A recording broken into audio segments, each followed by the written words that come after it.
one of the concepts that I try to work with is that it would be really selfish of me to keep myself small. Why would I dim my light in that way? Right? When I can help so many people to see the way in which they can live life like they wrote it. That's one of my models, has been my models for the last 30 years, living life like I wrote it. And that's my greatest joy, to help other folks live life like they wrote it. But you need to live large. And when I say that, I don't mean arrogantly, right? You're humble with it, but you need to really drill into your gifts, your passion, and you share that with the rest of the world. And a pathway will be made. Doesn't mean it's going to be easy, but a pathway will be made for you there. Welcome to Show Your Receipts, where we believe if you can see it, you can be it. Receipts are evidence or proof that something has occurred. Our guests are evidence that Black excellence is alive and well. They will be sharing their receipts on how they've been able to accomplish so much in their life. I'm your host, Tony Jackson. Let's get started.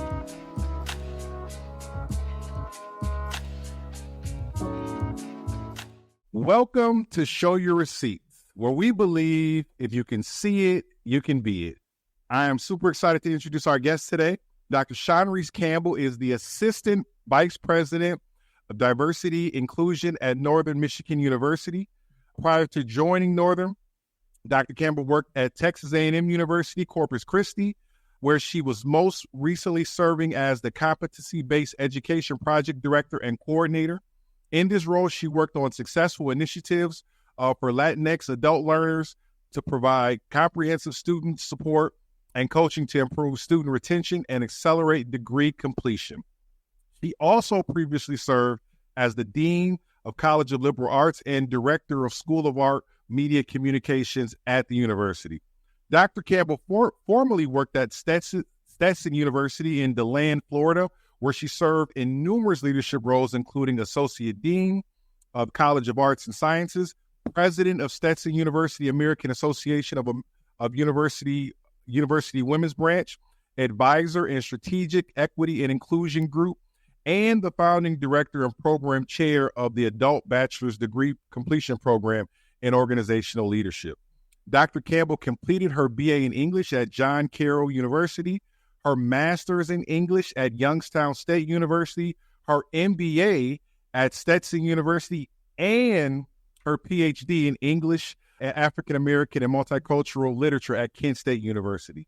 Dr. Campbell's diversity and inclusion vision for NMU focuses on advancing equitable inclusion and diversification of students, faculty, and staff, identifying and closing opportunity gaps for students, faculty, and staff, and collaborating with internal and external partners on well-being, economic empowerment, and sustainability initiatives that have inclusion focus. And we have her here today. Welcome, Dr. Campbell. Welcome. Thank you. Thank you so much. It's a pleasure to be here. Yes, we are excited to chat with you today. Let's jump right into it because I'm excited to talk to you. I have a lot of questions I want to ask you. I want to pick your brain on a lot of things. First, let's just jump into the general question. Tell me about your newly announced position at NMU. How did it come about? Why did you accept it? And what are you planning on accomplishing here? Yes. Well, my position was created to support the Okanagan Charter that NMU signed a little over a year ago, and also to advance inclusive excellence, not only at the university, but also too in the town, because, it's a town-gown relationship. And so I was really attracted to, one, the vision of the new president there, Brock Tessman. I like that he was out of the box and that his pathway to presidency wasn't the traditional route, which I've said to myself, I can learn from a leader like that too, because my pathway hasn't been a traditional one. I also just love the outdoors here. There's something about the outdoors in the UP that really just calls and resonates with my heart. And so that was a huge motivating factor to accept the job, as well as opportunity. Opportunity abounds here for those who have an entrepreneurial spirit. And my Yes. husband and I had that entrepreneurial spirit. So we did a lot of talking about what could be and the possibilities that we saw. So those three combinations together made us say yes in moving to the UP. And now that I'm here, I've started to flesh out my strategic plan on that inclusive excellence that I spoke of earlier, where it's not just that we are just talking about everybody having a sense of belonging. I am using the word manifest all the time. How do we manifest that? How do we manifest that? I want us to manifest what we're saying. And it takes courage to do that. So I've challenged folks to step out and be courageous, get out of their comfort zone so we can achieve what it was that you all hired me to do here, which is to make sure that whoever comes to Northern feels as though they belong, that they're able to find their circle of friends, that there's something in the community where they can jump into and they feel that they can go to and not feel othered, not of the UP, whatever sense that might fit them in their personal identity. So yeah, that's the overall big strategic picture of what I'm here to do and why I took the job. That's awesome. So let's dive a little bit deeper into that. Obviously, your job has a huge component of making an impact in the community and making an impact in the university. If there's someone who's watching this content and who are maybe they aspire to also hold a similar position as yours, can you give us an idea of what a typical day looks like for you? What does that look like for a person who may be aspiring to do these things? Are you just in meeting after meeting after meeting? Are you writing up reports? Like, what is a normal day look like for you? Okay. I will say a normal day varies from each chief diversity officer's job, depending on what your portfolio is. So in mine, I am the strategic big picture thinker for the university in justice, equity, diversity, and inclusion. So that means that, yes, I'm in a lot of meetings where I'm collaborating and discussing my big ideas or big projects that I want to move across the campus, but I can't do that alone. I have to have the help of everybody on campus. So it's always, for me, an invitation to sit at the table with me and say, okay, you've evaluated your area. What is it that I can help you to achieve? And then a lot of times what they want to achieve aligns with a goal that I have in my area that I've designed where I'm like, okay, we can collaborate on that. So for example, in summer 2025, I want to hold a BIPOC leadership wellness retreat here that really features the outdoors, indigenous ways of knowing to help people become centered, reconnected to the land from whatever cultural lens that they come from. So we'll have different cultural lenses presented. But we've got a wonderful outdoors here that really, when you get into it, it can bring you that peace, that level, bring down that stress, right? And so I'm going to collaborate with the outdoors recreation program on that. I will collaborate with the Center for Native American Studies on campus on that. I hope to collaborate with other community organizations on that and businesses too, so we can all highlight the UP. But at the end of the day, it's my goal for those attendees to take back the ideas that we are presenting and they are able to experience to their campuses so that they can create another pathway for rest and wellness for their faculty, staff, and employees. So, that holistic sense of well-being, right? That's what I'm really after. So that those are the kinds of things that I'm in meetings about quite a bit. I would say I probably spend 60 to 70% of my day in meetings, probably 3 or 4 times a week. But I also make sure that I set out time to sit back and be able to be creative. If I'm running all the time, I have no energy for creativity. And a huge part of my job is creativity because I'm the strategist. I've got to see not only the big picture for right now, but the big picture for 5, 10, 15 years from now. right? On how that's going to play out. And so I love it. I am your creative visionary. That's where you want me. I'm not the leader who keeps the wheels going. That's somebody else's skill set, who does that dynamically. But when you are at the crossroads and you want to make impactful, transformative change that can last, I'm the person for that. So that's what I spend most of my day doing. One word that you've mentioned several times is the word collaboration or collaborating. Yeah. Talk to me about that process. How do you get people to buy into your big picture visions? How do you get people from so many different departments and who maybe have so many different objectives? How do you get them to see how diversity, equity, and inclusion plays a role in what they're doing and helps accomplish the overall mission of the university? Well, one of the things when I was interviewing that I was testing for was to see how ready the NMU culture was for a person like me.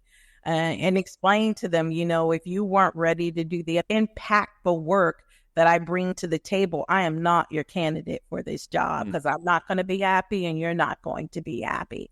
So I had those hard conversations during my interview process, during the search process. So we were all on the same table and asked them, if I came here, what are the types of things do you believe that we could work on, et cetera?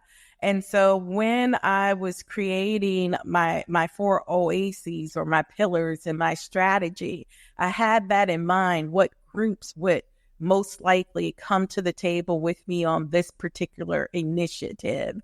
I had conversations with them beforehand as I was creating that document.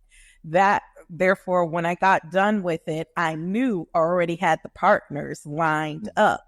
And that they would, they bought into the overall vision, but I left it loose enough so that we could craft the details of how that gets done together so that as they're growing as a department, as a unit, et cetera, we're able to still fit that growth into the overall strategic plan.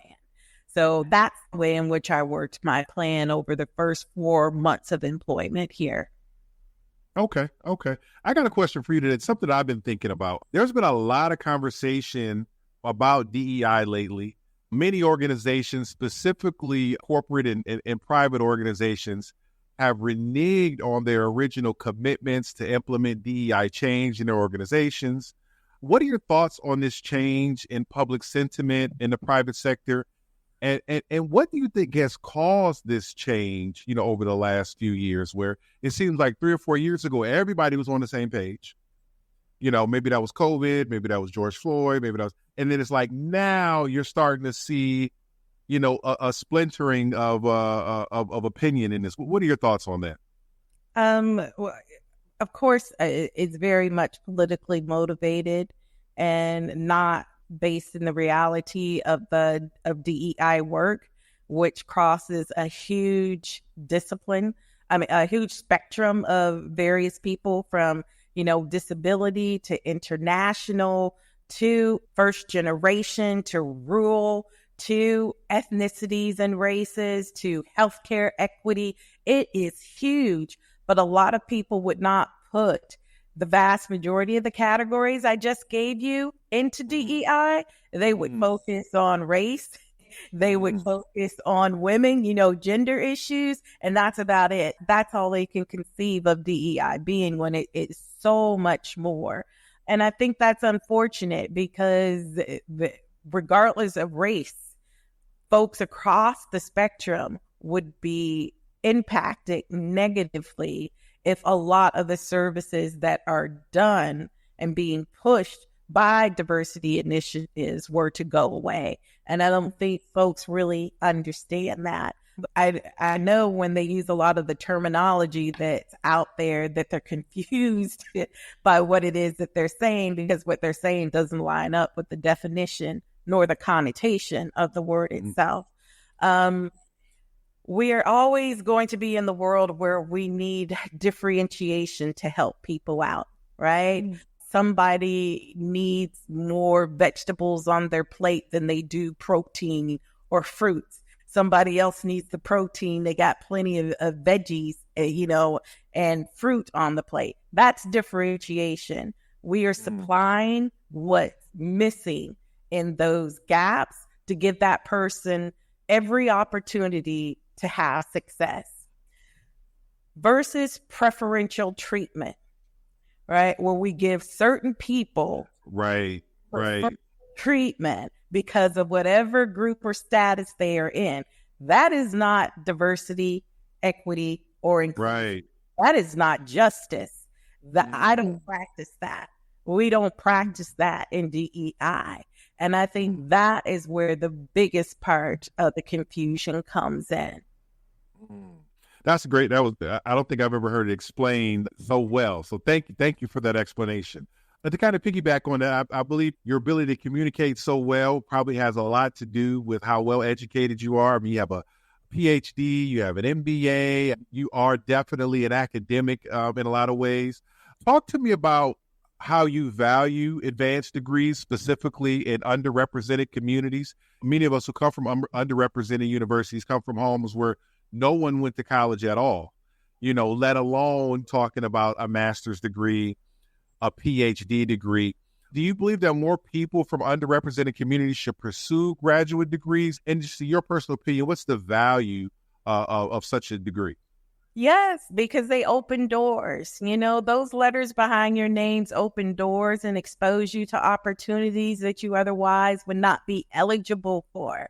So absolutely, I've inspired a number of folks in my own family just because they see when I do research, I might get to go to a nice, fun place to do this research even while I'm working, right? But I'm doing the work, and it's those letters behind my name that allows me to do the work. Right? Doesn't mean I have any more intrinsic value than they do, but by obtaining those letters behind my name, it's saying to other folks, oh, she's done hard work, so we know she can do X, Y, and Z. That it's an indicator of what you are able to bring to the table. So yes, I'm always pushing, do what you love. Honestly, do what you love every day, and you don't mind getting up, going to work. You look forward to it, pour yourself into it. And if you can do that, why not get those letters behind your name in that area or that field so you have that credential out there, and it gives you even more opportunities, a greater platform, right? One of the concepts that I try to work with is that it would be really selfish of me to keep myself small. Why would I dim my light in that way? Right? When I can help so many people to see the way in which they can live life like they wrote it. That's one of my models, has been my models for the last 30 years, living life like I wrote it. And that's my greatest joy, to help other folks live life like they wrote it. But you need to live large. And when I say that, I don't mean arrogantly, right? You're humble with it, but you need to really drill into your gifts, your passion, and you share that with the rest of the world. And a pathway will be made. Doesn't mean it's going to be easy, but a pathway will be made for you there. And I believe that getting those credentials are those lights to help signal and light up those pathways, those different runways that you can take, right? And that's what the value of education is. One of my passions, one of my missions with this podcast, Shawnrece, is I want a lot more young Black men to be focused on pursuing an MBA or PhD over trying to pursue NFL or the NBA. And so I agree with you 100%. The more young people we can get pursuing higher education, the more it impacts our communities and our country overall. Let's change gears, Shawnrece. I want to go back. I want to talk about the making of Shawnrece Campbell. Shawnrece, what do I need to know about your earliest years to understand the woman who I am talking to today? Okay. I was born a social justice warrior. And when I say that, I truly mean that. For as long as I can remember, I have been the peacekeeper among different groups, the interloper among different groups. My family has always been interfaith, different Christians and Muslims marrying each other, as well as interracial for as far as I can remember, when we didn't have so much of that in the world as we do now, right? And so if I would have friends who were white and they came over and I had a sleepover, this is what I'm thinking of, and I had some of my cousins who were white and then others who appeared white with the interracial mixing, right? And there was some contention going on, and it was race based. And I remember 13th birthday, I put a stop to it. I was like, we don't practice that in this family. We are one, and it's family above all else. Some of them were, bit shamed and started crying, and we didn't mean. I was like, it's okay. I'm just telling you what we're doing here. This is what we practice in this house, right? And you are free to leave this house if that is not what you want to practice. And you were 13. You were 13 talking like this? I was 13. I got cousins who can testify and shake their head. Wow. I just was a no-nonsense person in that way. I didn't see a reason for it. If you're going to look at me for the content of my character, right? Not these outward attributes that people have labeled to divide us, right? So I was huge on that. And at the same time, very, very proud of my Black U.S. heritage and celebrated it. I didn't see that there was any competition between those two ideas. Why should there be? Why couldn't I celebrate me? You celebrate your Italian American heritage. I had other friends who celebrated, they were Greek, it just was, right? And so that laid a foundation for the type of teaching that I did, for the type of research that I did, for the communities that I chose for my children and I to live in. It has affected everything. And so that's who young Shawnrece was and still is. And that has affected the choices that I have made in life and along my career. That is powerful. So let's dive into that a little bit more. Who were some of your early childhood influences, and how did they impact the development of you as a young person? Most certainly my mom. And my mom she would look at me in amazement, at some of the things I would say, and especially how outspoken I was. That wasn't her way. But the thing I love about my mom to this day was, even if she couldn't see what I could see, she encouraged me, right? She never let me speak doubt. And if I did, I remember her one time saying, "Oh, don't you say that. You don't ever say that. You don't talk that way." Meaning, you don't put that doubt into the air. You're the one always talking about the possibilities and how you're going to get there.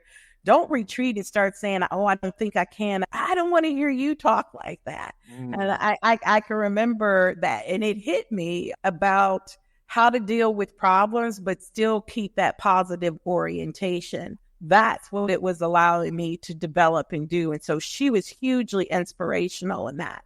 And then I was just always attuned to the civil rights movement. I mean, my pastor in my church that I grew up with bought me an NCAAP membership when I was like 3-4 years old. He told saw something on me, and he's his membership for this girl. He did. 3-4 years old. He could see it, right? And that was an idea that came to me. And then I'm just a voracious reader. Love reading about biopics of different people. Love sci-fi because it gets you out of that square box that folks are often trying to put you into, and allows your mind to just create.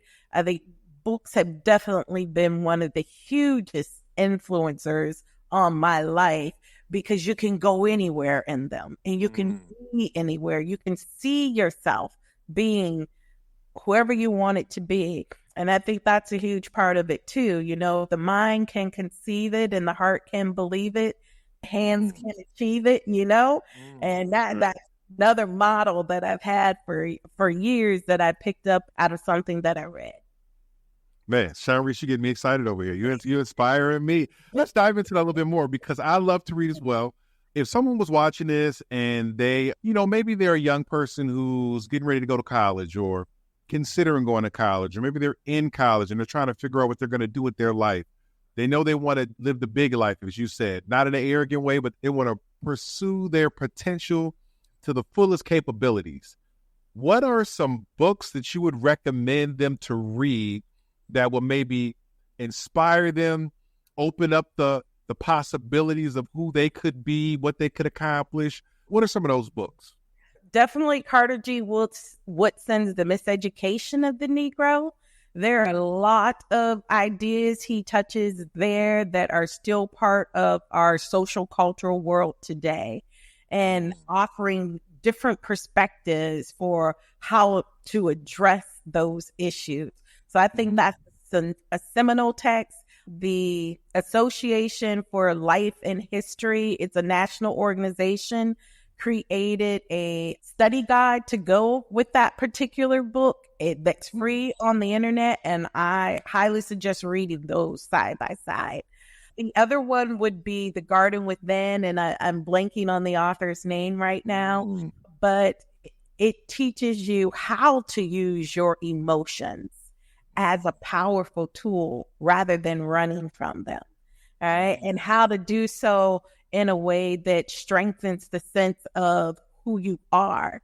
And the brilliant part about this is this author was very science-oriented, even though she's a trained psychologist, and ties everything into nature. And so here's that nature theme for me again, too. Yeah. That we can gain from just watching how things grow and operate in nature is really, really powerful and beautifully done. And so The Garden Within, I would highly recommend that one too. Wow. Thank you so much. Thank you so much. And so my next question, this is just as much for me as anybody who may be watching this. I want to get your thought process on this. So I'm going to ask you the question, but then I'm going to give you my thought processes on it. And I want to get your feedback on it. So my next question is revolved around a topic spoke with several of our guests about, the topic of code switching. Yeah. I want to get your thought process on this. And so my next full question, should we as African Americans prioritize 100% all the time speaking and being our authentic self? Or should we be cognizant of trying to connect with the majority group on how we communicate and, speaking more in their language? I mean, we're all speaking English, but you know what I mean. My thought process is, because I remember being a little kid, right? And I remember my mom talking to me and this and that and going on, and then she would answer the phone, or I would call her at work. And it was two different people, right? It was two completely different people. And in my thought process, I almost kind of looked at it as code switching was almost like the ability to speak another language, right? My wife was born in Nigeria. She didn't come to America until she was 11 or 12. And I remember going to Nigeria and, trying to learn the Yoruba language and telling somebody there, man, I wish I could know how to speak Yoruba like you. And them telling me, I wish I knew how to speak English like you. They spoke English, but their English and my English sounded differently. So what are your thoughts on code switching? Again, I kind of think of it almost like a second language, almost like a superpower, if you will. I can be here, I can be there. I can speak everybody's languages. I can communicate with them. How do you approach it? And what are your thoughts? I'm huge about a person being their authentic self, right? And so I agree with you. Code switching, we speak multiple languages as it is. Only some have been politicalized and others haven't.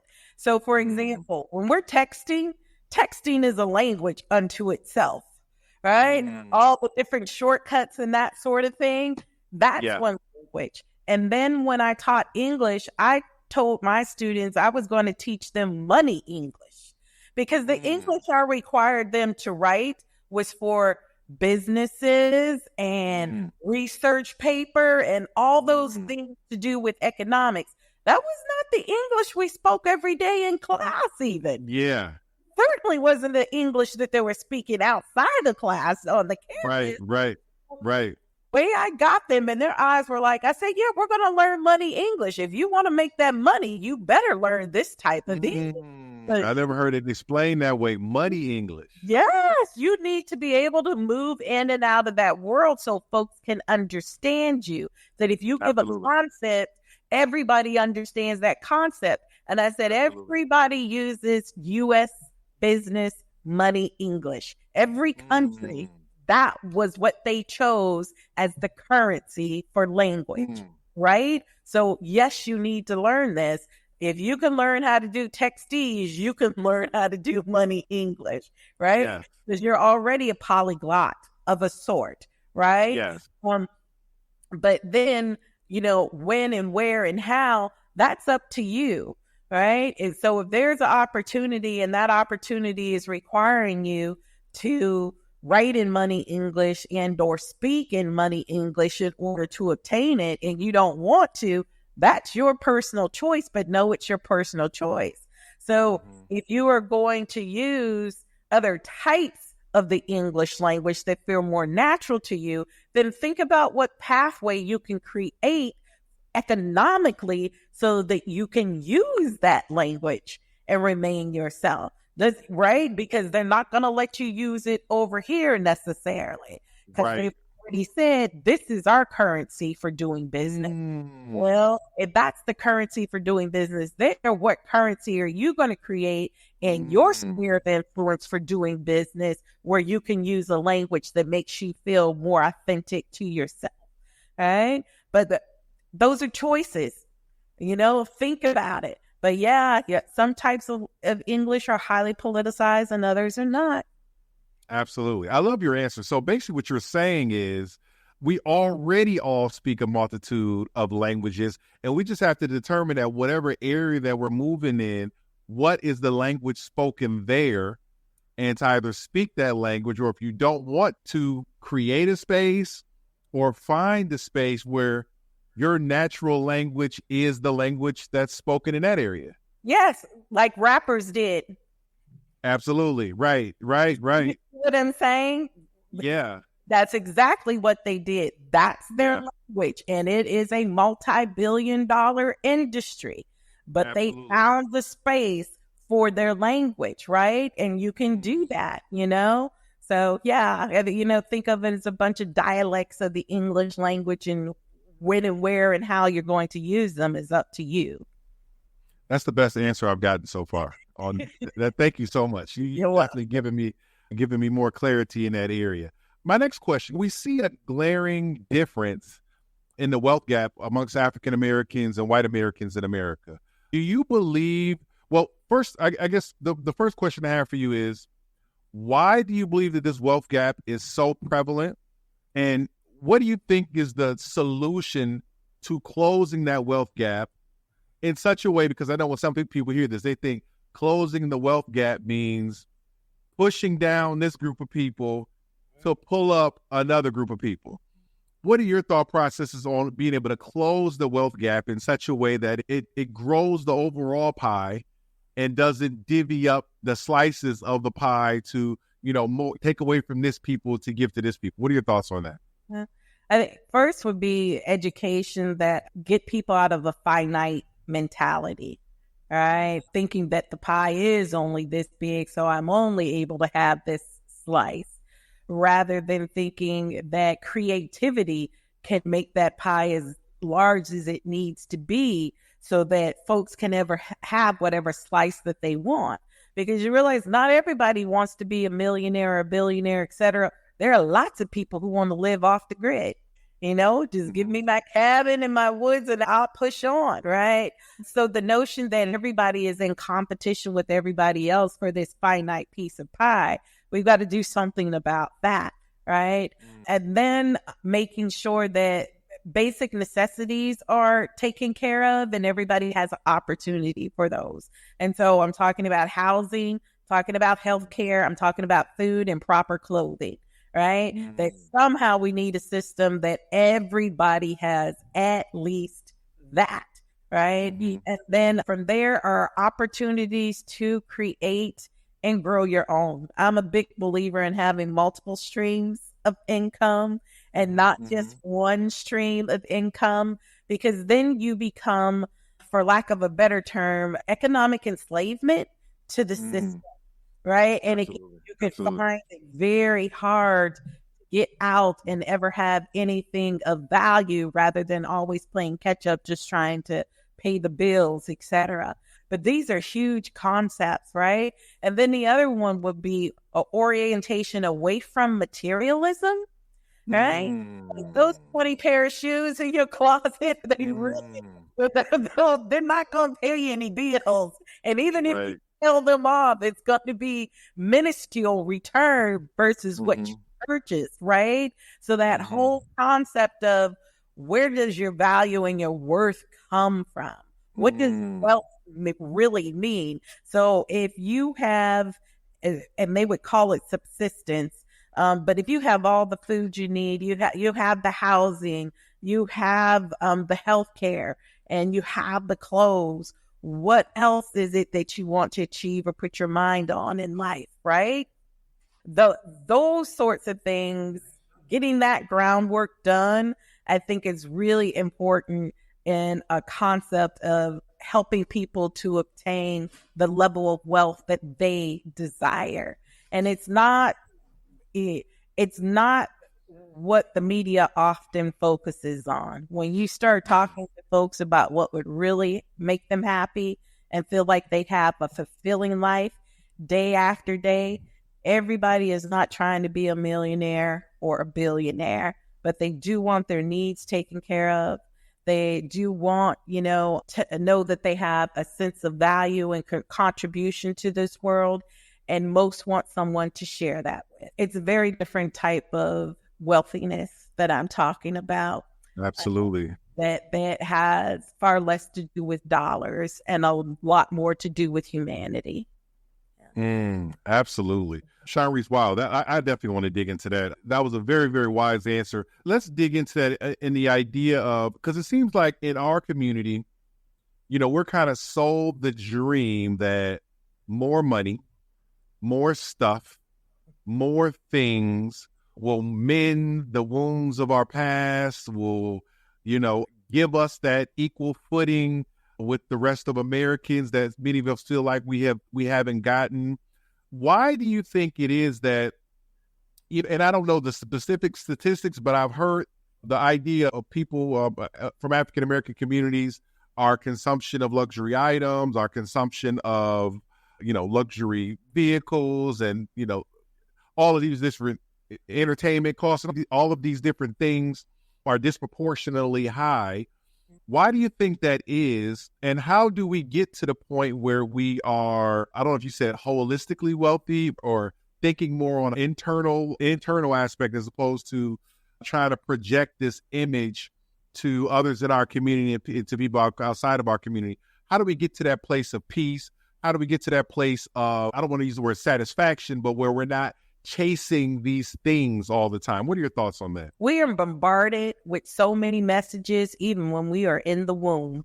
We are hearing them, even though we don't visually see them yet, right?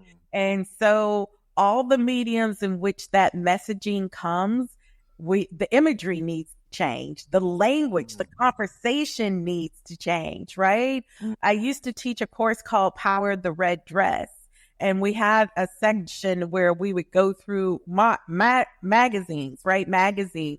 And many people would feel down or not as good about themselves after going through those magazines, because those magazines were portraying, right, the perfect look and the perfect outfit and the perfect. And I don't know anyone, no matter how much money they have, who has a perfect everything, right? Right. The notion that money could erase all your problems and all your ills is one that is implicitly and explicitly expressed over and over and over again in the U.S. culture.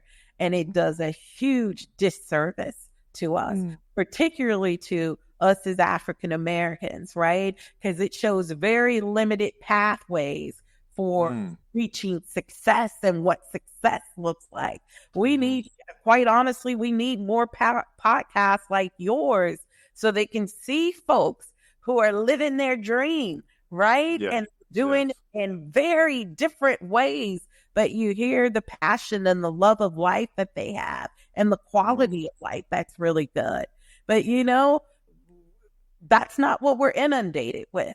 That's not what we're seeing. And so the more that we can get that messaging out, the more that we can get those folks who have the platforms where that messaging is going out and they're helping to change that paradigm about what wealth truly is, what prosperity truly is, that folks will have a different sense of what happiness means for them, what joy means for them, and lean into that more rather than materialism having been the thing. Because if you go the materialism route, you are sure to get caught up in that economic enslavement wheel, constantly chasing, something that continuously is alluring. What's the word I'm looking for?